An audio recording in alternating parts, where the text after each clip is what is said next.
little Hennessy.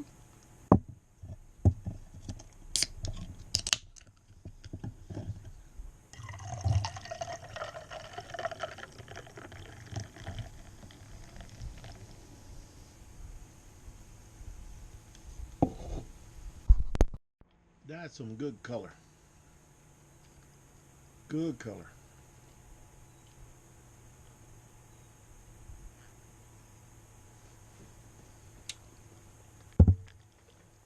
Let me see how much is it. Oh shit, I can't read this. It's so small. It's called Cognac Hennessy, and I can't make out the amount. This is a perfect amount to make a drink. At 5 milligrams. What the hell is a milligram?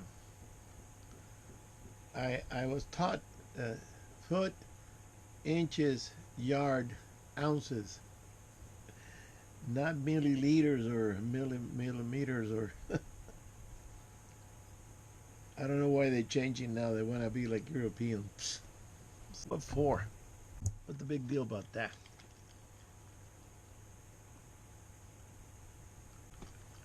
Yeah, that's good.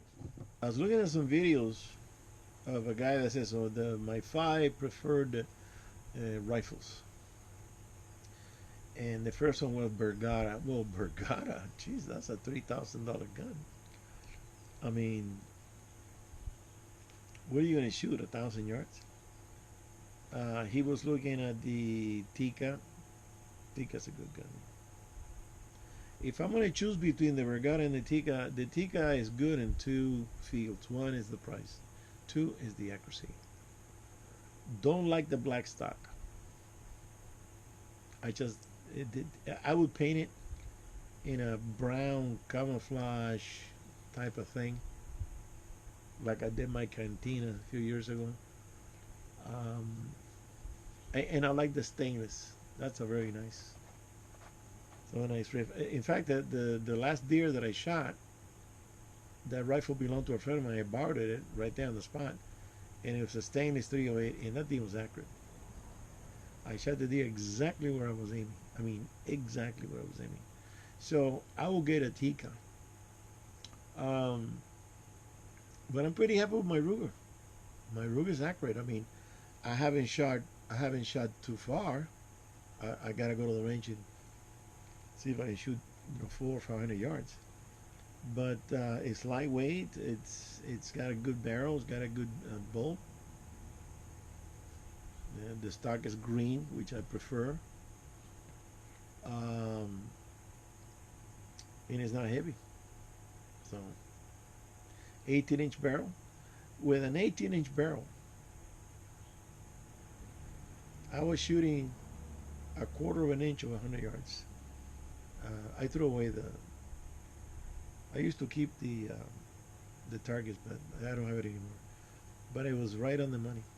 I'm gonna try 2, 3, 5, and see what it does there. But if I'm gonna shoot that far, then I pull out my 270. Okay, that's also a tack driver.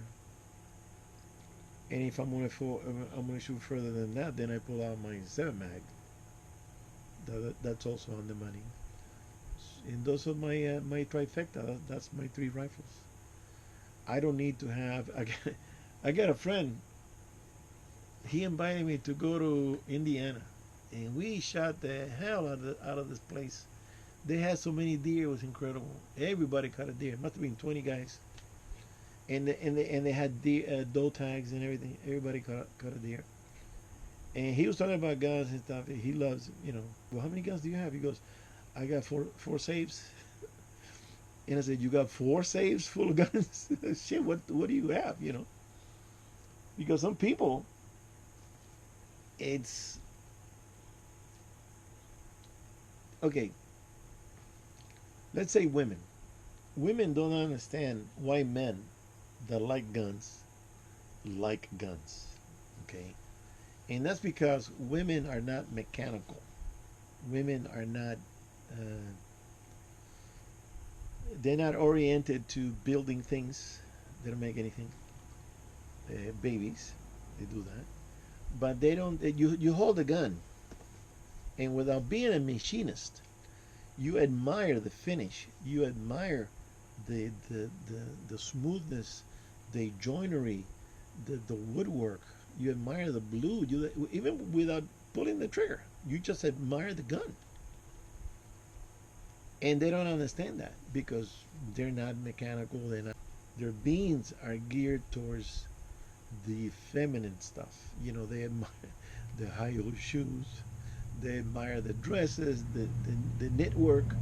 You know, you give me a sweater and say, "Oh, look at the sweater and look at the knitwear." I'm looking, okay, yeah, nice. Here you go. Is it warm? Okay, that's good. You know, but I don't appreciate it because I'm not into that. But women are, and that's one of the reasons that women don't understand men that like guns. Uh, I met a Japanese girl at a gun store that she was a competition skeet shooter. And she told me the brands of the guns and it's an over and under and yada yada yada. You know, I'm going, this girl likes guns because she's a competitor, and you need to know your weapon for the competition you're going to use it for. You know, and there are not a lot of women around like that.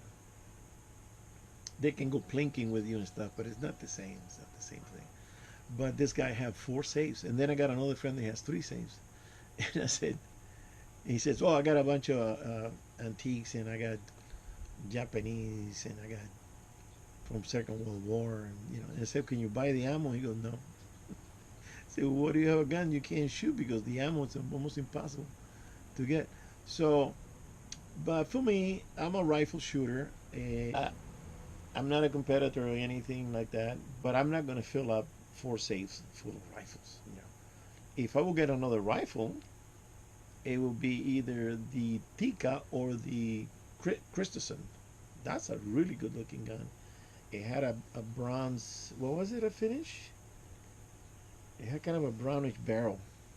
I forget the rest of it. I think it did have a camouflage stock on it. But a rifle that I admire since I was a kid was a Weatherby. Because again, you look at the finish, it's like a furniture. It's beautiful. The wood, the steel, the blue, the action. It's butter. It's just click, clack, click. You know, it's butter. And it shoots very nice. It shoots very well. Uh, Another rifle that I like, it's that I've never seen one. I've seen them on videos, but never actually held one, is the Winchester Model 70. That's supposed to be the rifleman's rifle. Um, I had a long time ago. I'm talking. Hang on a second.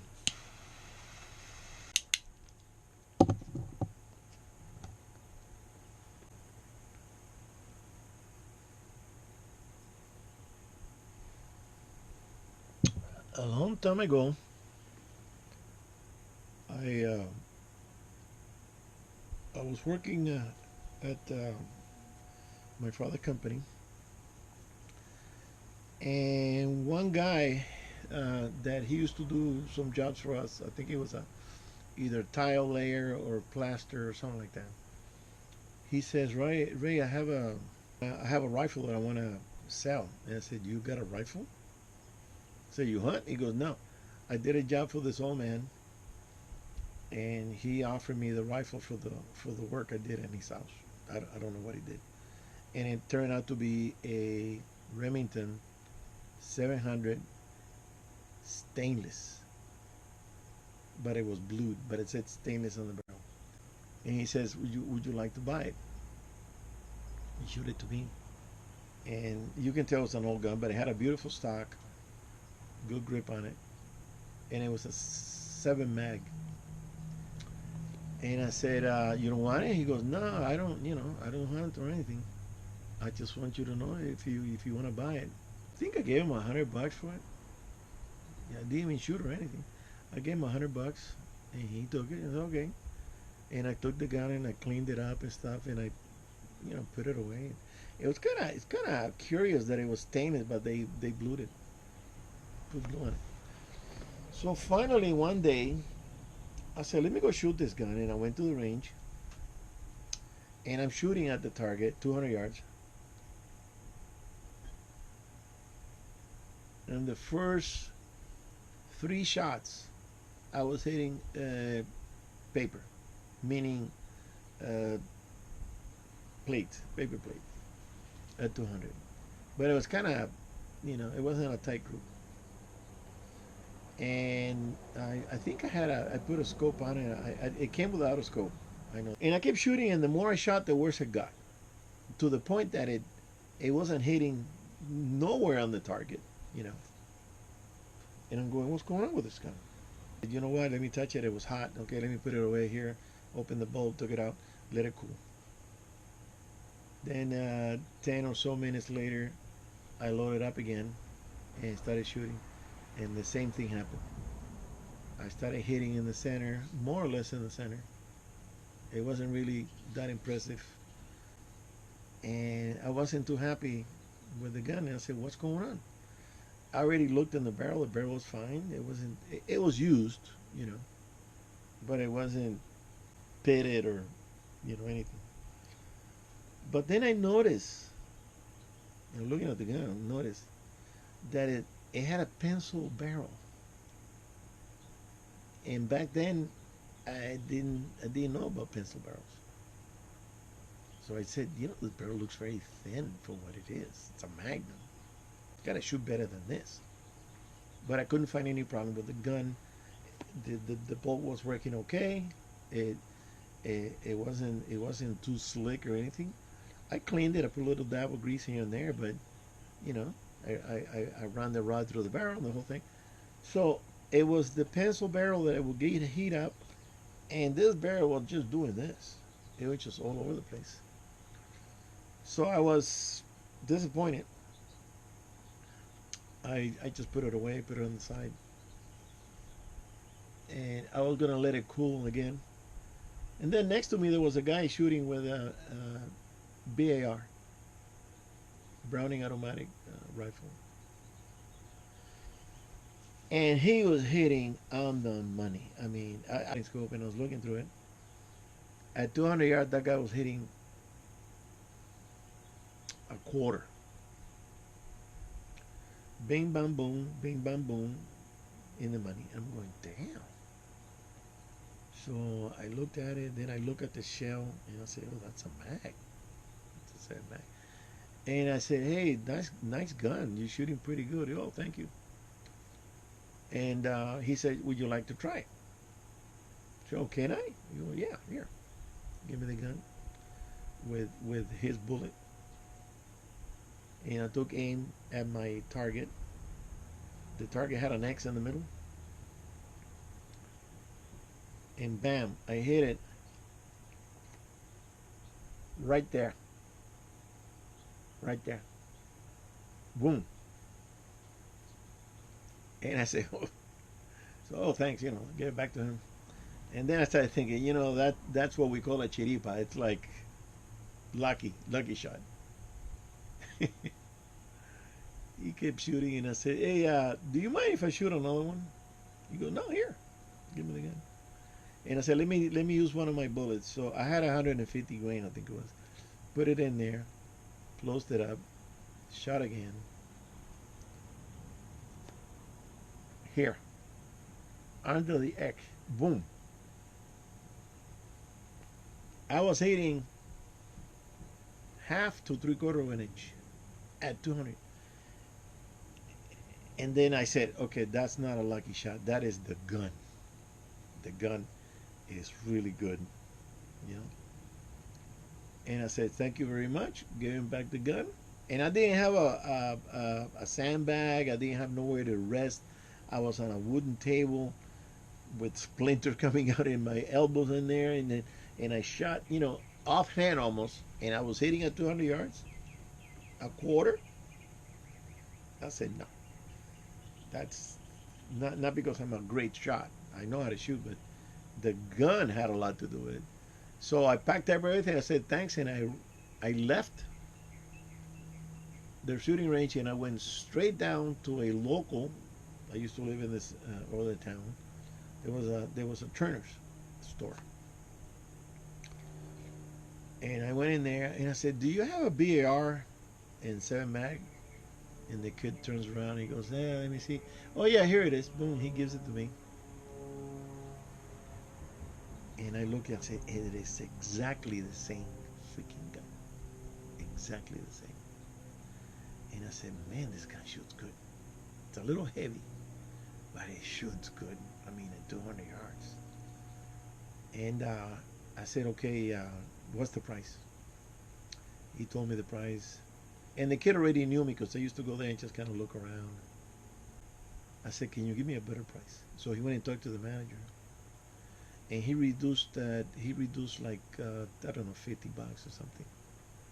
But I didn't have the money, and I said, "Listen, I'm gonna give you a deposit. So can you take a deposit and put it on layaway?" He goes, "Yeah." So we did the paperwork. Da da da. I gave him. I wrote him a check for $50. He put it away, and then within 30 days, I bought it. I took it. Went to the range, and this gun, it's incredible. It's amazing. I'm hitting everything I'm aiming. And then I said, "Okay, I'm going to shoot further because let me see that rock over there." And I'm hitting it and I'm going, "Whoa, this thing, you know." I didn't notice about the weight. And the reason you're shooting good is because the gun's weight helps you aim and keep it steady. You're not, when your heart beats, you're actually moving every time it beats. But this gun is a little heavier. It's about 9 pounds. So it keeps it steady, right? And I still got it. It shoots. I'm afraid to sell it. I had a guy make me. He didn't make an offer. He looked at it. He wanted to buy it, but he wanted to buy it cheap. And I said, "No, this is not a distressed sale. This is, if you want it, you're going to pay what I'm asking because it's coming along with 13 boxes of handmade ammo, and that's not cheap. He didn't want to pay for it. I said, "Well, you're not going to buy it. What am I going to do with the ammo?" He said, "No, I don't want to buy the ammo." I said, "What am I going to do with the ammo? I don't have another 7. That's the one. That's the only." So I didn't sell it, but I just don't want to sell it because it's gorgeous. And again, you look at it, and it's the machine work, the mechanism, the bluing, the woodwork, the gloss on the wood, the bluing. I mean, it's beautiful. And then I had a nice scope on it that has a rangefinder. It's a Leopold, and the way it works, it has. Let me see if I remember. It has 2 lines, and you zoom it in, and when you have the top line on the back of the deer, let's say the deer is sideways to you, and the bottom line at the belly of the deer, then you look down, and it has another ring that tells you the range. It's at 600 yards, if that's the case. So you can shoot up to 600 with that, and then you can guess if you want to shoot 700, you can guess and aim a little higher. So, so the gun, I kept it because that was very impressive. That was very impressive for me to run to another store and buy the gun, not even doing any research on it because I already had a BLR lever. I know they're good guns, but that gun was really impressive. And the Remington back then, back in the day, back in the good old days, when they had the gun shows in San Bernardino, huge show. I mean, it was building after building. There must have been 5 buildings. Everything and anything you can think of, including the army, will come in and they would show military hardware. They would bring in trucks and they would bring in anti-aircraft. It was a show. It was beautiful. They didn't bring a tank or anything, but they had some heavy stuff. They had the one that it just for show. You're not going to buy that. So when I went to the show, I decided that I wanted to sell the rifle because the rifle wasn't shooting correctly, and it was the thin barrel. And when I took a closer look at it, I know it was because of the barrel. I took off the my scope, and it had really a leather sling, and put it on my shoulder, and I made a little sign for sale with a little stick, and I dropped it into the barrel. So I was walking around with the rifle and the sign saying for sale. So I'm walking into the show, and just before I got into it, into the door, some guy behind me says, "Are you selling the gun?" And I said, "Yeah." He says, "Can I see it?" And I said, "Yeah, sure." You know. And he looked at it. He cranked the bolt and everything else. He liked it, and he didn't ask me anything about how does it shoot or does it kick or nothing. He says, "How much you asking for it?" And I said, 150. Right there, he took out his wallet.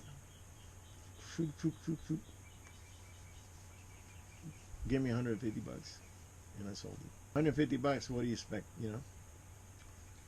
It's a Remington. Maybe he could remove that barrel and put a heavier barrel, and it's a 7 mag, so he can probably shoot better. So on my BAR, I noticed something similar, but not as much.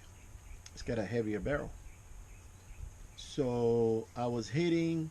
The thing is, you shoot accurate at your first few shots, say 3.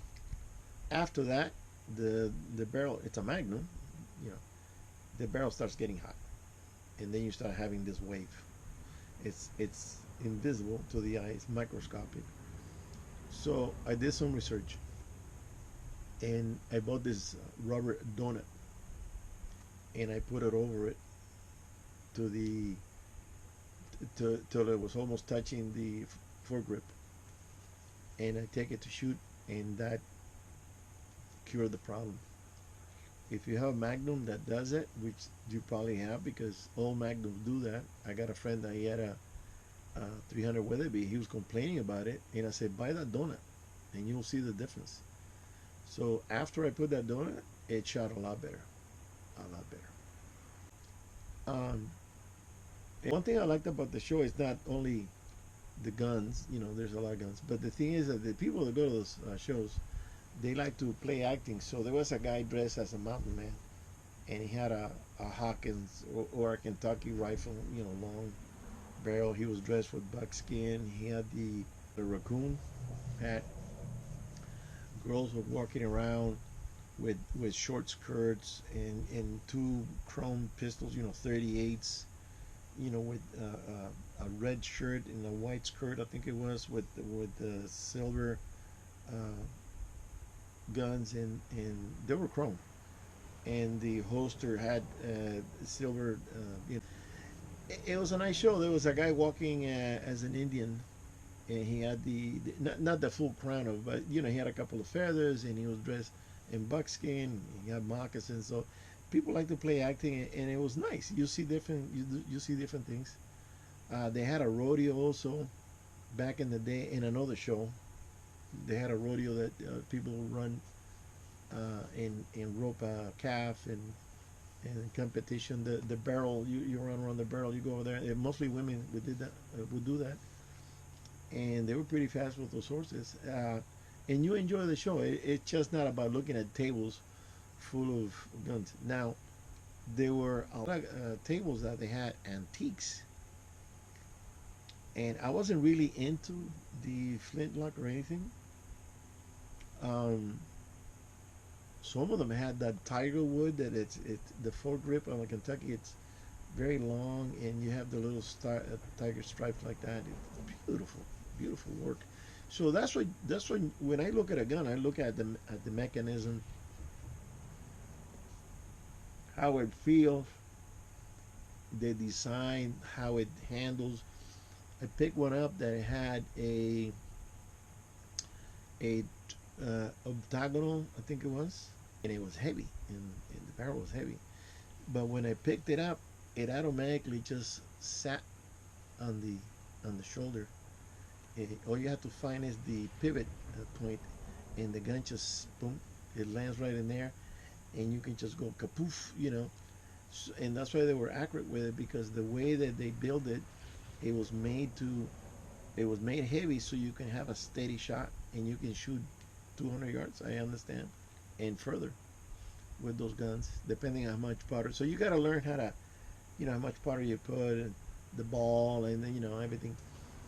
But back then I wasn't really into it, and I haven't bought one to shoot. I got a cousin that he has one.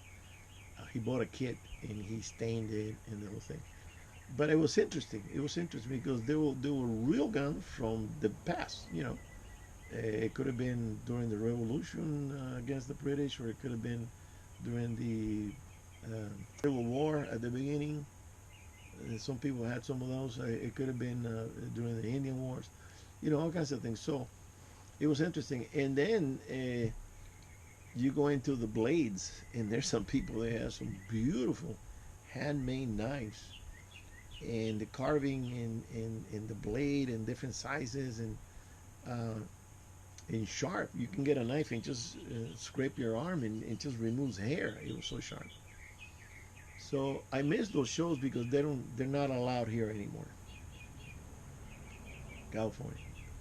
So I went to one a long time ago in Orange County, but the one in San Bernardino, which was the shows of all shows. I mean, that was huge. They don't allow that anymore. There's one I think in Santa Barbara. I have a friend that he used to sell holsters and belts and things like that, uh, leather products. And he will go. He says, "Oh, I gotta go to Santa Barbara, and from there I gotta go to Vegas," and and then he will go to. One time I met him at Orange County, and he was making a living. He was making a living doing that. But I don't know. I haven't been going for years because, like I said, I don't need to buy anything. I'm a three rifle man, and I make my own ammo, so I don't need to buy none of that.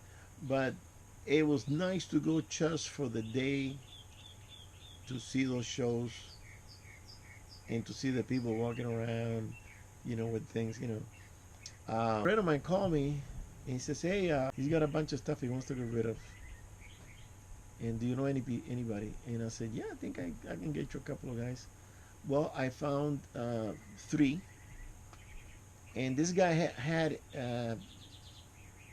he had two Winchesters. My friend bought two. He had two Rugers. He sold that. The Luger looking Ruger, 22. He had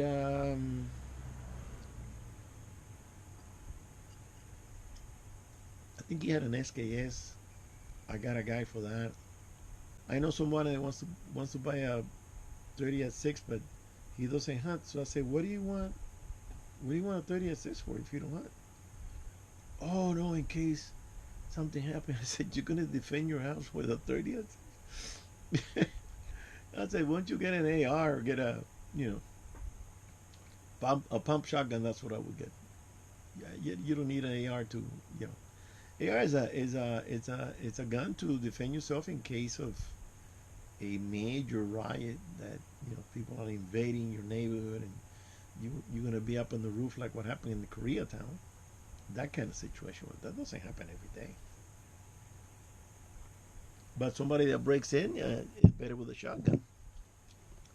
And I don't know. I haven't seen him in a while. I don't know if he got one or he he has a he does have a shotgun, but he has a camouflage long barrel. And I said, "Do you do any duck hunting?" He goes, "No." And I said, "Well, why'd you get this? This is for ducks."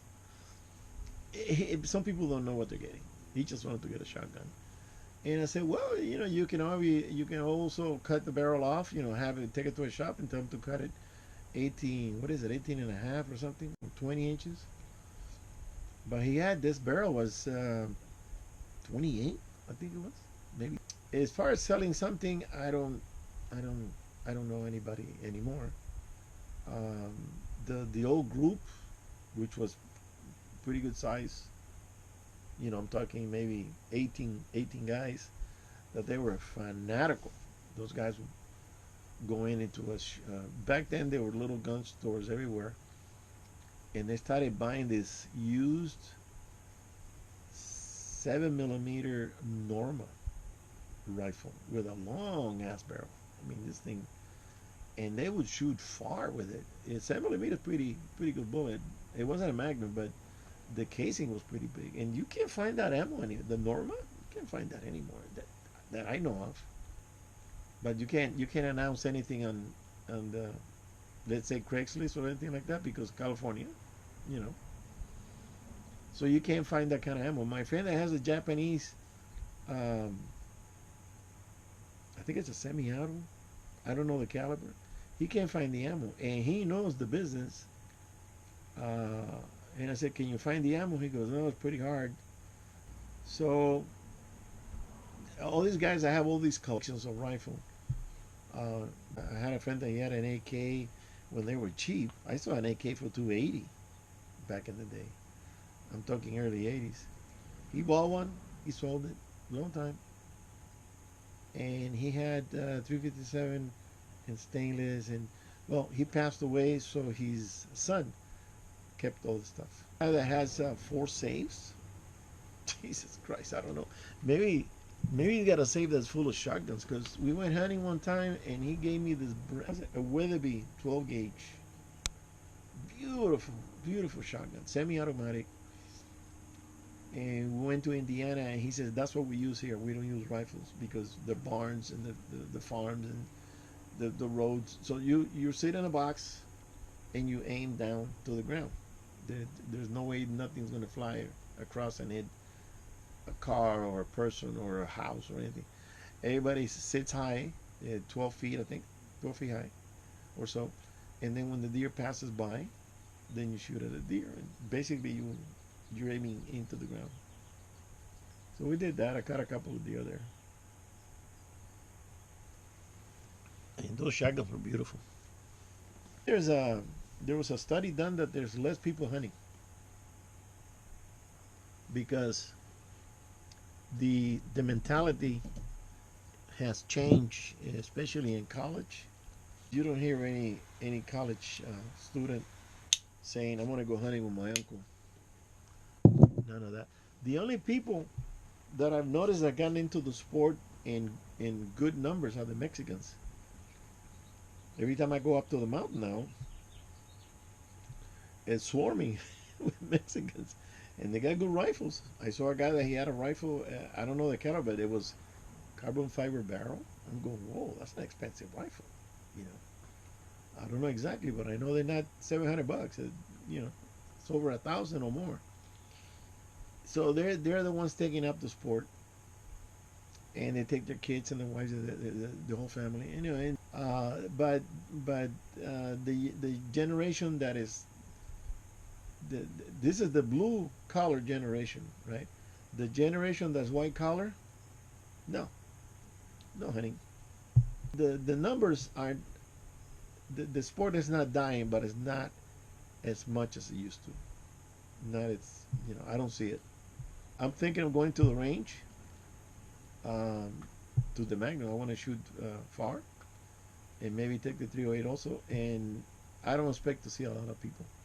Um, where you see more people shooting is in the handgun range, because everybody's practicing for self-defense or things like that.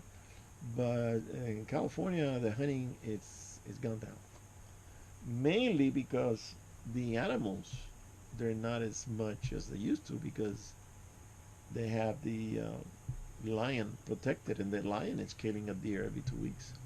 Doesn't matter if it's a female, if it's a fawn, I don't care. They're not hunting for antlers, they're hunting for meat.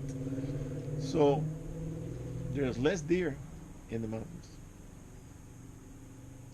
and there's more bears. And now I hear in the news that they're talking, I don't know what department, it's got to be Fish and Game. They're talking about letting the grizzly bear back in the state, California. So you imagine you're hunting with your nephew or your kid. He's 12. He's carrying probably a 22.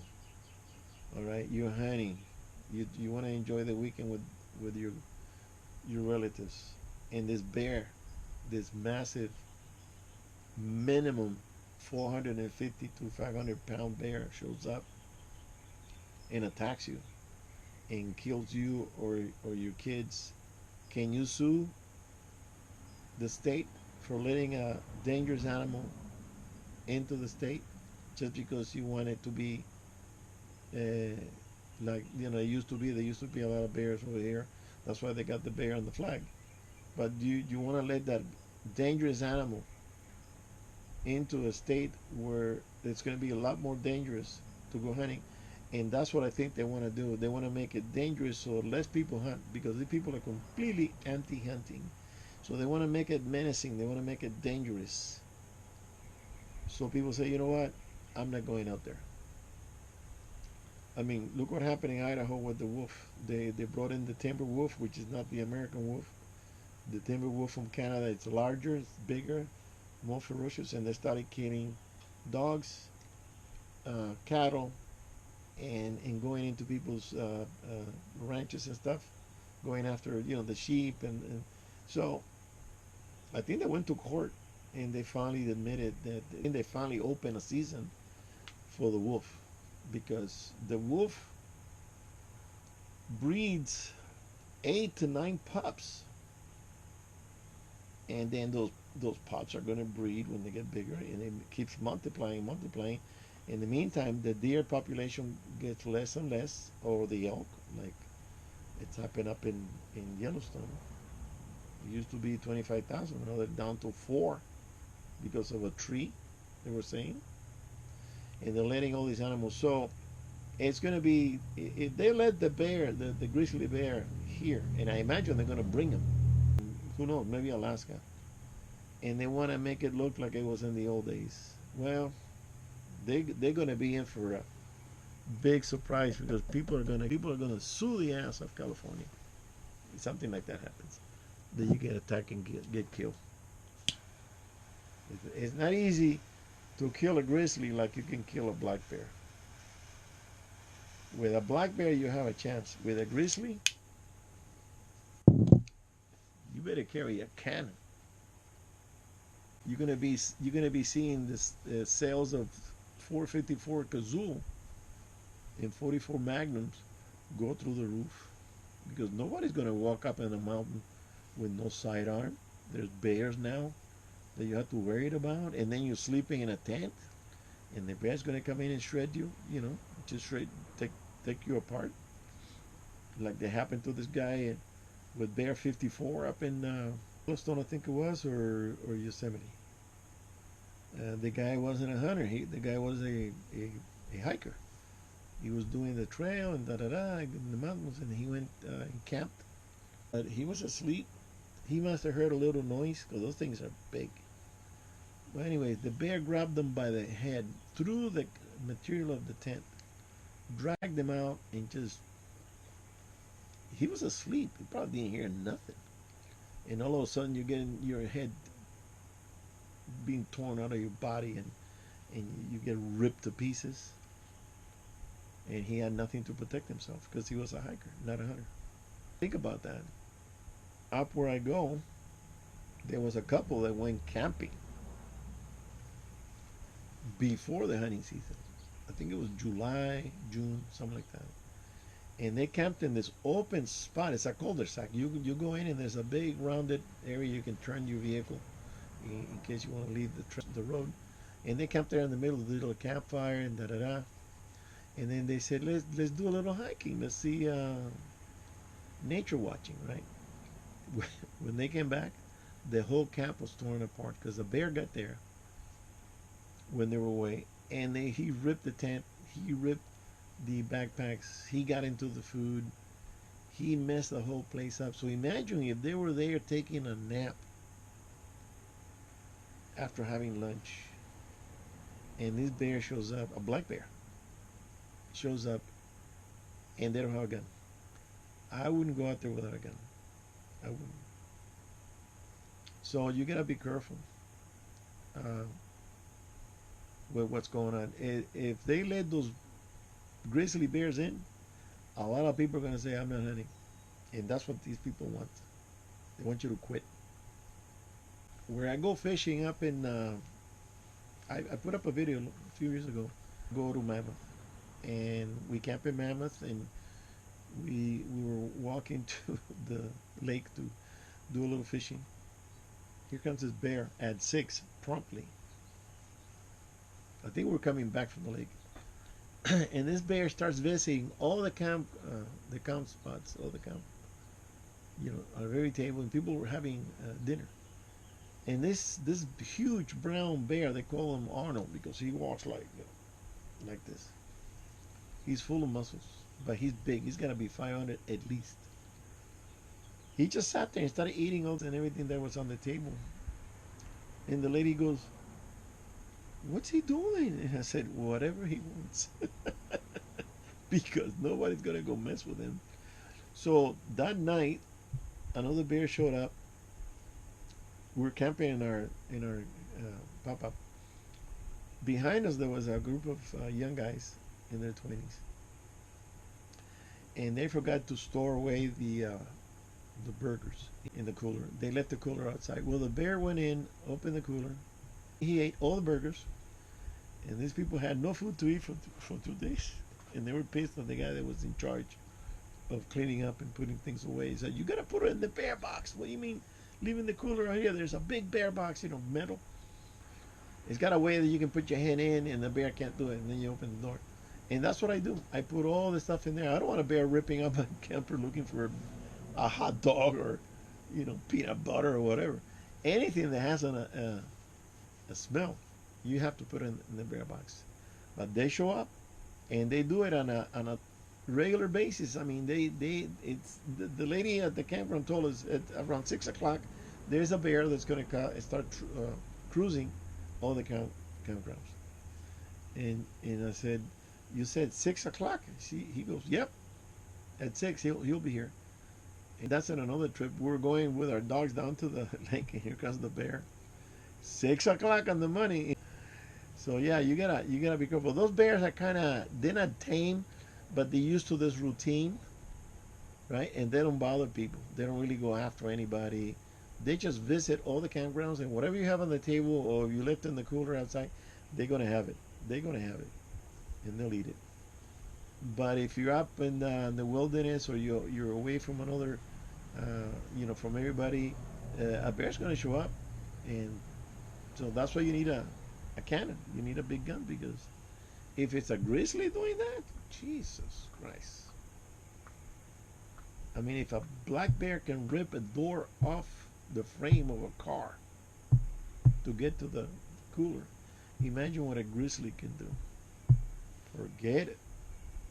All right, guys, I'm gonna let you go, and I'll see you on the next one.